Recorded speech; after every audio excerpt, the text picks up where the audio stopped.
అని ప్రభుత్వానికి మేము రిక్వెస్ట్ చేసినాం. పోలీసు వాళ్ళు పర్మిషన్ ఇచ్చిండ్రు. కానీ అయినా మరి ఎందుకంత భయమో వెనుక కూర్చుంటున్నటువంటి ఆడబిడ్డల్ని కూడా పోలీసు వాళ్ళు డిస్టర్బ్ చేయడం అవసరం లేదు. దయచేసి కోఆపరేట్ చేయండి. విత్ పర్మిషన్ చేస్తున్నాం ధర్నా, మేము ఉట్టిగా చేస్తలేము.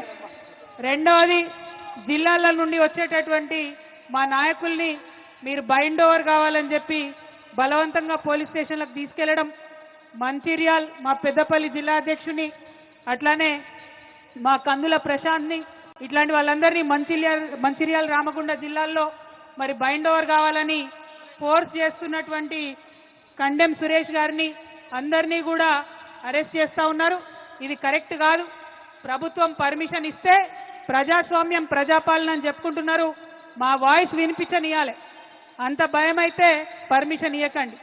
ఎందుకోసం భయపడుతున్నారు ఇవాళ ముఖ్యమంత్రి గారు కానీ ప్రభుత్వం కానీ? ఎందుకంటే మీరు చేస్తున్నది 100% తప్పు అన్న విషయం మీకు తెలుసు. ప్రజాక్షేత్రంలో మేము మిమ్మల్ని ఎండగడతామన్న విషయం తెలుసు.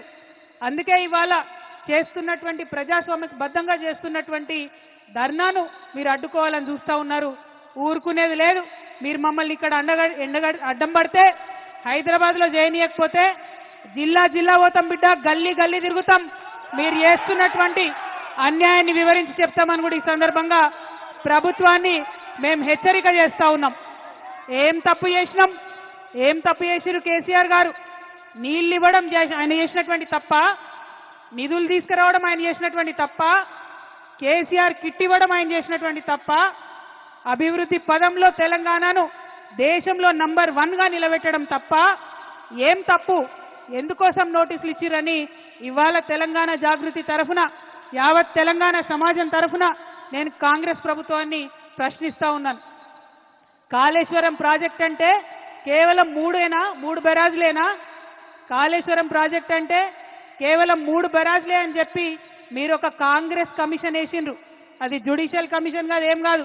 కేవలం అదొక రాజకీయ కమిషన్, కాంగ్రెస్ కమిషన్. అది 21 పంప్ హౌజ్లు ఉన్నాయి కాళేశ్వరంలో, 15 రిజర్వాయర్లు ఉన్నాయి, 200 కిలోమీటర్ల పైచిల్కు టన్నెల్లు ఉన్నాయి, 1500 కిలోమీటర్ల పైచిల్కు కాలువలు ఉన్నాయి. కాళేశ్వరంలో ఎత్తిపోసిన మట్టితోని దాదాపు 300 పిరమిడ్లు కట్టొచ్చు. కాళేశ్వరంలో వాడినటువంటి స్టీల్తోని ఒక 100 ఐఫిల్ టవర్లు కట్టొచ్చు. కాళేశ్వరంలో పోసినటువంటి కాంక్రీట్ తోని ఒక 50 బుర్జ్ ఖలీఫాలు కట్టొచ్చు. అంత పెద్ద ప్రాజెక్టు కాళేశ్వరం ప్రాజెక్టు మొత్తం కంప్లీట్ అయితే 35% తెలంగాణ భూభాగానికి సాగునీరు ఇచ్చేటటువంటి ప్రాజెక్టు కాళేశ్వరం ప్రాజెక్టు.